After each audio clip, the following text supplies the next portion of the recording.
कल्पना बहुत ही लालची महिला थी। उसके मन में पैसों को लेकर बहुत लालच था। उसकी दो बहुएं थीं, भाग्यश्री और राजश्री। कल्पना अपनी बड़ी बहू भाग्यश्री को बिल्कुल पसंद नहीं करती थी, क्योंकि भाग्यश्री उसकी सौतेली बहू थी, ऊपर से गरीब घर की लड़की थी। और कल्पना को गरीब घर की भाग्यश्री बिल्कुल पसंद नहीं थी। वो तो उसको घर की नौकरानी बनाकर रखा था। घर का सारा काम वो उसी से करवाती और ऊपर से बहुत ताने मारती। पर वो अपनी बहू राजश्री से बहुत स्नेह करती थी, और राजश्री एक अमीर घर की लड़की भी थी, ये भी वजह था। अरे देखो महारानी, तूने अब तक खाना नहीं बनाया है, घर में सब क्या खाएंगे? हाँ, बड़ी आई, खुद को क्या तू महारानी समझती है, नवाब घर की बेटी समझती है क्या? देखो तो, तुझे तो पता है हमारे घर में दोपहर को 10 सब्जियां खाते हैं, पर ये क्या, अब तक तो तुमने सिर्फ 7 सब्जी बनाए हैं, और 3 सब्जी कब बनाओगी? कल या परसों? या बोलो तो तुम्हारे लिए 4-5 नौकर नौकरानी का इंतजाम कर दूं, या फिर खुद दासी बनकर यहाँ तुम्हारे पीछे खड़े हो जाऊं? हाँ, बड़ी आई, देखो कब ये खाना बनाएगी, कब हम खाएंगे? माँ जी, अभी थोड़ी देर में बना देती हूँ, आप गुस्सा ना कीजिए, आप आराम कीजिए माँ जी, मैं अभी बना कर लाती हूँ। हाँ हाँ, बोल बोल, ऐसी ही मधुर भाषिनी बन जा, कुछ फायदा नहीं। छी छी छी, पता नहीं कैसे भिखारी घर से मैं इस लड़की को उठाकर ले आई, अपने घर में बहू बनाकर, काम की ना काज की, कोई काम ढंग से नहीं करती है, जल्दी जल्दी हाथ चला। बेचारी भाग्यश्री दिन भर मेहनत करती है, घर में गधे की जैसे काम करती है, पर बेचारी को 2 वक्त ठीक से रोटी भी नसीब नहीं होता है। उसका पति एक छोटा सा नौकरी करता है, और महीने के पहली तारीख को जो भी तनख्वाह लाता है अपने माँ के हाथों में दे देता है। अरे, मेरे तेल और शैम्पू तो ख़त्म हो गए, अब मैं अपने बालों पर क्या लगाऊंगी? बाल तो थोड़े गंदे और रुखे हो गए हैं। हाँ, अब तो मुझे माँ जी के पास जाना पड़ेगा, उनसे कुछ पैसे मांगना पड़ेगा, पर माँ जी तो बहुत डांटेंगी, मैं क्या करूँ? नहीं, मुझे जाना ही पड़ेगा माँ जी के पास। फिर डरते डरते भाग्यश्री अपने सासू माँ के पास जाती है। हाय दैया, तुझे मैं शैम्पू और तेल खरीदने के लिए पैसे दूं? क्यों, मैंने क्या पैसों का झाड़ लगाया है अपने कमरे में, या फिर मेरे पास कोई खजाना रखा है तुमने जो निकाल कर दे दूं? तुमने क्या मुझे किसी चिराग का जीन समझ रखा है? बड़ी आई, पैसे मांगने वाली, क्या बोल रही है? तेल और शैम्पू खत्म हो गए हैं माँ जी, पैसे दे दीजिए, बाजार जाकर खरीद लाऊंगी। हाँ, अरे भिकारन, तेरी तो औकात नहीं है तेल शैम्पू खरीदने की, काहे इतना लंबे बाल रखे हो, इसे काट कर बेच क्यों नहीं देती? कुछ पैसे तो आ जाएंगे। फिर वो पैसे मुझे दे देना, मैं घर खर्च में इस्तेमाल करूँगी, क्योंकि तेरा पति तो महीने में बस 10,000 रुपये ही कमाता है, और लाकर मुझे नाम के वास्ते दे देता है। 10,000 रुपये में क्या होता है भला? वैसे मुझे 1,000 रुपये तुम पति पत्नी को देना भी पड़ता है, 500-500 रुपये महीने का खर्चा। हाँ, 9,000 रुपये में क्या होगा? वो तो मेरा बेटा इतना मेहनत करता है, उसी के पैसों से मैं घर चलाती हूँ, तुम्हारा खर्चा भी वही उठाता है, नहीं तो क्या 9,000 में तुम्हारे खर्चे हो जाते हैं पूरे? बड़ी आई, तेल शैम्पू मांगने वाली, चल जा यहाँ से, मेरे पास पैसे नहीं है ऐसे फिजूल खर्ची करने के लिए। बेचारी भाग्यश्री बहुत ही निराश होकर वहाँ से लौट आती है। अब मैं क्या करूं? माँ जी तो मुझे पैसे नहीं देंगी, अब मैं तेल और शैम्पू कहाँ से खरीदूं? बाल तो बहुत ही गंदे और रूखे हो गए हैं, पैसे भी नहीं हैं। अरे हाँ, दादाजी ने मुझे एक लेप बताया था, वही लेप बनाती हूँ और अपने बालों पर लगाऊंगी। वो तो बहुत ही अच्छा लेप है। मेरे दादाजी इतने बड़े वैद्यराज थे, पर इतने लालची नहीं थे माँ जी के जैसे, नहीं तो अगर वो लालच करते तो आज हमारा घर कितना अमीर होता। पर मेरे दादाजी लोग का कल्याण पहले सोचते थे, पर माँ जी को देखो, इतनी लालच, इतने पैसे हैं उनके पास, पर थोड़े से पैसे देने को तैयार नहीं। छोड़ो ये सब बातें, मैं कल सुबह ही गांव में पास में जो जंगल है वहीं पर चली जाऊंगी और 50 जड़ी बूटियाँ ढूंढ कर ले आऊँगी, उनका लेप बनाऊंगी और अपने बालों पर लगाऊंगी। हाँ, यही ठीक रहेगा। फिर अगले दिन सुबह सुबह भाग्यश्री उठकर गांव के पास जो जंगल है वहाँ पर चली जाती है। उसे 50 जड़ी बूटियाँ मिल जाते हैं। वो खुश हो जाती है और उन 50 जड़ी बूटियों को वो घर लेकर आ जाती है। उन जड़ी बूटियों को कूटकर, पीसकर और उनको पकाकर वो लेप तैयार कर लेती है। फिर उस लेप को अपने बालों पर लगाती है। जब वो अपने बालों को साफ करती है तो उसके बाल बहुत चमकने लगते हैं और कुछ ही दिनों में इस लेप के वजह से उसके बाल और भी ज़्यादा घने, लंबे और चमकदार बन जाते हैं। एक दिन, अरे बिटिया, तुम गांव में आ गई, क्या रौनक आ गई गांव में। तुम्हें याद है बिटिया, बचपन में तो तुम रोज हमारे घर में ही आती थी। हाँ, मेरे हाथों का खाना तुम्हें कितना पसंद था। पड़ोस में तुम्हारा घर, तुम इतने बड़े जमींदार जी की बेटी, पर तुम मेरे इस गरीब से कुटिया में ही रहना पसंद करती थी बिटिया।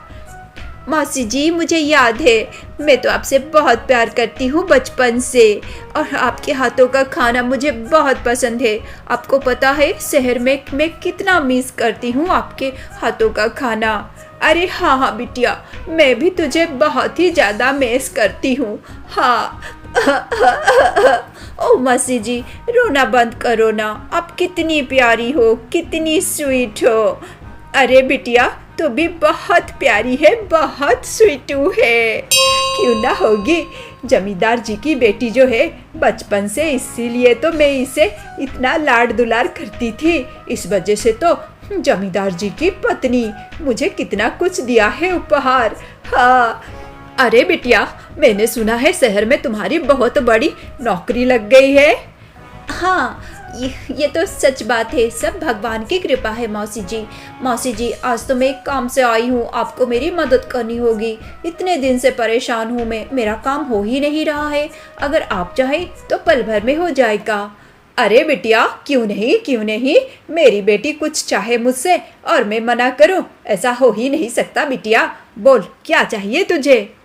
मौसी जी, मैं एक विज्ञापन कंपनी में काम करती हूँ, बहुत बड़े पोस्ट पर, और मुझे एक जिम्मेदारी मिली है। एक प्रोजेक्ट आया है हमारे पास और वो कंपनी वाले चाहते हैं कि उनकी जो मॉडल हो उसके बाल लंबे हो, घने हो और बहुत सुंदर चमकदार हो और ओरिजिनल हो। हाँ, और इतने दिनों से हम मॉडल ढूंढ रहे हैं मौसी जी, पर नहीं मिला था। पर हमारी 2 भाभी कितनी सुंदर है और उनके बाल, हाँ, बिल्कुल रफ आंचल जैसे हैं। मौसी जी, अगर आप चाहें तो हाँ हाँ बिटिया, समझ गई। मॉडल मतलब जो टीवी सिनेमा में, हाँ मैंने देखा है बिटिया, देखा है। अरे बाबा रे, ये तो बहुत बड़ी खुशखबरी है। हाँ देखियो मौसी जी, अगर आप भाभी से पूछ लेंगी, अगर वो हाँ कहेंगी तो मैं उन्हें 20 लाख रुपए दूंगी। दोनों भाभीयों को मैं अपने विज्ञापन में काम देना चाहती हूँ। अरे नहीं नहीं बिटिया, बड़ी बहू तो नहीं करेगी मॉडलिंग। हाँ, वो क्या है कि तुम्हें तो पता है, वो तो थोड़ी गंवार है, उसे ये सब समझ में नहीं आता। ऊपर से उसकी सोच बहुत ही ज़्यादा दकियानुसी है और कुछ भी नहीं आता, तुम्हें परेशानी हो जाएगी बिटिया। एक काम करना, मेरी बहू मतलब छोटी भाभी तुम्हारी राजश्री, वही करेगी। उसे बहुत शौक है, ऊपर से वो इतनी सुंदर है बिटिया। हाँ हाँ, क्यों नहीं मौसी जी, ठीक है, आप राजश्री भाभी से पूछकर मुझे बता देना। मैं अगले हफ्ते आऊँगी, फिर हम सारी बातें तय कर लेंगे।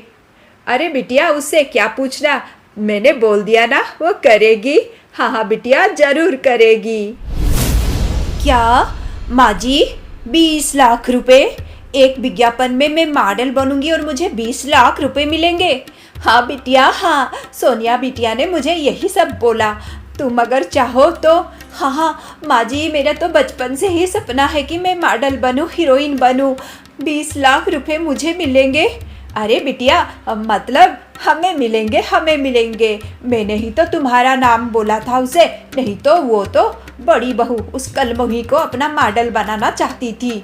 मैंने ही बोला कि तुम ही उपयुक्त हो इस विज्ञापन के मॉडल बनने के लिए। हाँ हाँ, मैं ज़रूर बनूंगी। ये हेयर ऑयल का विज्ञापन तो मैं ही करूंगी।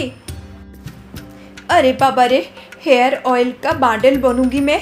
हाँ, और मेरे बाल सब देखेंगे, तारीफ करेंगे। मुझे तो और भी ज़्यादा ख्याल रखना चाहिए अपने बालों का। वैसे देख रही हूँ दीदी आजकल अपने बालों पर कुछ लगाती है। हाँ, पता नहीं क्या लगाती है। उनके बाल तो और भी ज़्यादा चमकदार, लंबे और घने हो गए हैं। पता नहीं क्या लगाती हैं, पूछना पड़ेगा। अरे ये क्या, ये चुड़ैल अपने बालों पर क्या लगाती है? इसके बाल तो मेरे बहू के बाल से ज़्यादा चमक रहे हैं, ज़्यादा लंबे और ज़्यादा घने हो गए हैं। सोनिया अगर फिर से अपना मन बदल दिया तो नहीं नहीं नहीं, ऐसा मैं नहीं होने दूंगी। कुछ ना कुछ मुझे करना पड़ेगा।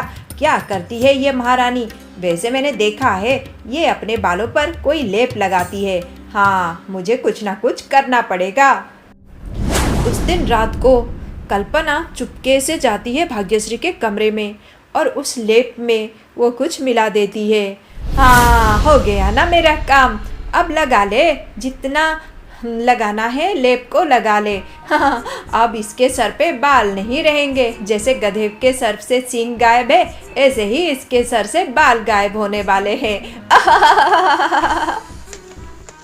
और अगले दिन सुबह सुबह, अरे मैं जाकर अपनी बहू को बोल दूंगी, 1 हफ्ते बाद सोनिया आने वाली है, फिर मेरी बहू मॉडल बनेगी, मेरे घर में 20 लाख रुपए आएंगे। हाँ, मैं तो अपनी बहू को काजू, बादाम, किशमिश, पिस्ता और केसर और बहुत कुछ अच्छा अच्छा चीज़ें खाने को दूंगी, ताकि वो और भी ज़्यादा सुंदर लगे, उसके बाल और भी ज़्यादा सुंदर लगे। अभी जाकर बोलती हूँ। और जब कल्पना अपने बहू राजश्री के कमरे में जाती है और राजश्री को देखती है तो उसकी आंखें फटी के फटी रह जाती हैं। ये क्या बहू, ये क्या है? राजश्री के सारे बाल टूटकर नीचे पड़े हैं और राजश्री का रो रो कर बहुत बुरा हाल है। और रोते रोते उसने अपने सासू माँ को सारी बातें बता दी। अम्मा जी, मैं लालच में आ गई थी। मैं अपने बालों को और ज़्यादा सुंदर चमकदार बनाना चाहती थी दीदी के जैसे। इस वजह से मैं कल रात को गई थी दीदी के कमरे में और वो लेप चुरा कर ले आई और उसको जब लगाया तो ये सब हो गया। अब मैं क्या करूं? फिर क्या होना था? इतना पछताने से और क्या फ़ायदा होने वाला था, क्योंकि चिड़िया तो खेत चुग चुकी थी और कल्पना को उसके कर्मों की सज़ा मिल गई थी। पर सोनिया ने अपने विज्ञापन के लिए भाग्यश्री को मना लिया और भाग्यश्री की ज़िंदगी बदल गई। कुछ ही दिनों में भाग्यश्री और उसके पति परदेश जाकर रहने लगे। वो लोग खुशी खुशी रहने लगे। मूर्ख बहू के लंबे बाल। फ्रेंड्स, आपको दोनों कहानी में से जो भी कहानी पसंद आए, फर्स्ट या सेकंड, आप कमेंट में ज़रूर बताइएगा। फर्स्ट या सेकंड कमेंट में लिख दीजिए। Thank you. प्रीति के बाल बहुत ही ज़्यादा लंबे और घने थे, इस वजह से उसे बहुत तारीफ़ें मिलती थी और प्रीति तारीफ़ें सुन सुनकर बहुत ही ज़्यादा अहंकारी हो गई थी। खुद को वो परम सुंदरी समझने लगी थी। कुछ दिन बाद प्रीति की शादी हो गई। अरे बहू, तुम्हारे लंबे बालों की तारीफ हर कोई करता है। सच में बहू, तुम बहुत सुंदर हो और तुम्हारे बाल बहुत ही प्यारे हैं बिटिया। ओ माँ जी, ये तो मुझे आदत हो गई है। ये कोई मेरे लिए बड़ी बात नहीं है। मैं जहाँ भी जाती हूँ हर कोई मेरी तारीफ करता है। मैं हूँ ही ऐसी। अच्छा माँ जी, आज खाना मैं नहीं बना सकती, आप बाहर से कुछ मंगवा लीजिए। नहीं तो अगर आपको कुछ खाना है तो प्लीज़ आप ही खुद बना लीजिए। आज तो किट्टी पार्टी है, मुझे वहीं जाना है। हाँ हाँ बिटिया, क्यों नहीं, मैं बना लूँगी। तुम जाओ अपने किट्टी पार्टी में। अरे ये तो मुझे ठीक नहीं लग रहा है। देखो तो बहू हमेशा किट्टी पार्टी, शॉपिंग, ये वो बोलकर घर से बाहर चली जाती है और घर का सारा काम मुझे करना पड़ता है। इतनी उम्र हो गई है मेरी, क्या क्या काम करूं मैं घर में। बेटे को बोलूँगी तो अच्छा नहीं रहेगा, बहू की शिकायत करूँगी ऐसा लगेगा। क्या करूँ मैं, बहू को समझा समझा कर थक गई। ऊपर से बहू की आदत बहुत ही ख़राब है। इतना सारा पैसा बर्बाद करती रहती है, क्या क्या नहीं खरीद कर ले आती है और फेंक देती है। 10,000 कपड़े खरीदेगी, उन्हें फेंकेगी। ये भी कोई बात हुई? बात करूंगी सोच रही हूँ, पर डर लगता है, क्या करूँ? अरे वाह, क्या सुंदर लहंगा है, पर ये लहंगा तो ये कलर इतना सूट नहीं करेगा उस पार्टी में। उस पार्टी में तो थोड़ा डीप कलर पहन के जाती तो अच्छा लगता। ये तो थोड़ा लाइट कलर है। मुझे लगता है मुझे और एक लहंगा खरीद लेना चाहिए। अरे बिटिया, खाना बन गया, तुम खाकर जाओगी या वहीं पर खा लोगी? माँ जी, खुशबू तो बहुत अच्छी आ रही है, तो मैं सोच रही हूँ मैं खाकर ही चली जाऊँ। माँ जी देखिए ना, ये मेरा नया लहंगा आया है, कैसा है बोलिए तो? अरे बिटिया, फिर से नया लहंगा खरीद लिया तुमने तो पिछले महीने 2 लहंगे खरीदे थे, अब फिर से नया लहंगा? अरे बाबा रे, ये तो बहुत ही ज़्यादा कीमती लग रहा है बिटिया। और ये क्या बिटिया, इतने सारे सामान, लाली, लिपस्टिक, तेल, साबुन, शैम्पू। हे भगवान, बेटा इतने सारे पैसे क्यों खर्च करती हो? अभी तो हफ्ते भर पहले इतना सारा क्रीम पाउडर खरीदा था तुमने। ओ माँ जी, वो सब मुझे सूट नहीं किया मेरे स्किन पर, मेरे बालों पर, इसलिए मैं वो यूज़ नहीं करती। आपको अगर यूज़ करना है तो कर सकती हैं। हाँ, इसलिए मैंने दोबारा मंगाया है। मुझे लगता है शायद ये मेरे स्किन पर सूट करेगा। हाँ, इन्हें इस्तेमाल करके देखना पड़ेगा। हाय राम, इन्हें इस्तेमाल करके देखोगी? मतलब तुम्हें ये भी नहीं पता बहू कि ये तुम्हारे चेहरे पर सूट करेगा कि नहीं? बहू, पैसे क्या ऐसे आ जाते हैं? कितना मेहनत करने के बाद 1 रुपया आता है। बेटी, ये कोई ठीक बात है क्या? माँ जी, आप कहना क्या चाहती हैं? मेरे घर में कभी मुझे मेरे माता पिता ने ऐसा नहीं बोला है। ये मैं पहली बार सुन रही हूँ। आज दीपक जी को आ जाने दीजिए, फिर मैं सारी बातें बोल दूँगी। अरे बिटिया, मैं कलेश नहीं चाहती, पर ये तो अच्छी बात नहीं है ना बिटिया। तुम इतना सारा सामान खरीदती हो, फिर वो अगले दिन यहीं पर वहाँ पर कहीं पर पड़ा हुआ नज़र आता है बिटिया। बहुत तकलीफ़ होती है, इसलिए मैंने बोल दिया। ठीक है बेटी, ठीक है, जो तुम्हारी दिल में आए तुम वही करो, मैं कुछ नहीं बोलूँगी। हाँ, मुझे कलेश नहीं चाहिए इस घर में। डर गई बुढ़िया। हाँ, वैसे बुढ़िया की तो 2 बेटियां हैं, वो भी तो इतना शॉपिंग बापिंग करती होंगी। बुढ़िया बहुत आई मुझे ज्ञान देने, मैं तो खरीदूंगी ही, मेरी मर्जी, उसमें क्या है। हाँ, मेरे पति पैसे देने में कोई कंजूसी नहीं करते, तो इस बुढ़िया को इतनी तकलीफ क्यों हो रही है? हाँ, वाह, क्या शैम्पू लाई हूँ मैं, इसे ही लगाऊंगी कल अपने बालों पर। उस दिन शाम को प्रीति की सहेली लतासा आ जाती है। क्या लतासा, तुमने नया बिजनेस शुरू किया है?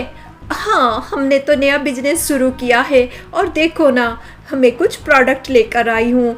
ये वाला प्रोडक्ट अगर तुम यूज़ करोगे तो तुम्हारी सारी शिकायतें स्किन को लेकर, अपने बालों को लेकर दूर हो जाएगी। बहुत सुंदर हो जाएंगे तुम्हारे स्किन और बाल। हाँ, सबसे पहले तुम ये शैम्पू ले लो, इसे यूज करो, देखना तुम्हारे बाल कितने सुंदर हो जाते हैं। अरे वाह, ये शैम्पू तो बहुत सुंदर लग रहा है। खुशबू भी बहुत अच्छी है। हाँ, वैसे ये प्रोडक्ट मुझे पसंद तो आया, पर लतासा, आज ही मैंने बहुत सारा प्रोडक्ट खरीद कर ले आई हूँ। कोई बात नहीं, मैं अगले महीने खरीद लूँगी तुमसे। अरे, मैं ख़ास तौर पर तुम्हारे लिए लाई हूँ। हाँ, तुम्हारे इतने लंबे घने बाल हैं, तुम लगाओगी तो मुझे बहुत खुशी होगी, और ज़्यादा कीमत भी नहीं है इसका। और कोई बात नहीं, अगर अभी पैसे नहीं देना चाहती हो तो धीरे धीरे दे देना। मैं कौन सा अभी तुमसे पैसे मांगती हूँ, तुम्हारे बाल सच में बहुत सुंदर है। हर कोई तुम्हें तो प्रिंसेस बोलता है, प्रिंसेस। बिल्कुल तुम परियों की रानी जैसी लगती हो इतने लंबे घने बालों में। और ये प्रोडक्ट तो बहुत ही अच्छा है प्रीति, एक बार लगा के देखो, फिर बार बार खरीदोगी तुम मुझसे। हाँ, अब तुम मेरी इतनी तारीफ कर रही हो तो मैं मना कैसे करूँ। हाँ ठीक है, मैं ये प्रोडक्ट रख लेती हूँ। प्रीति की सासू माँ दूर से ये सब देखती है, पर वो कुछ भी नहीं बोलती, पर उसके मन में बहुत ही कष्ट होता है। अगले दिन सुबह सुबह प्रीति उस शैम्पू करने लगती है, और जैसे हुई वो बाहर आ जाती है। अरे बहू, ये क्या हो गया? माँ जी देखिए ना मेरे बालों का हाल, शैम्पू के वजह से ऐसा हो गया माँ जी। प्रीति के बाल टूट रहे थे, टूटकर गिर रहे थे और उनका रंग भी बदल गया था। प्रीति को सबक मिल गया था, पर इतना बड़ा नुकसान होने के बाद सच में प्रीति की सासू माँ सही बोलती थी, इतना भी मूर्ख नहीं होना चाहिए।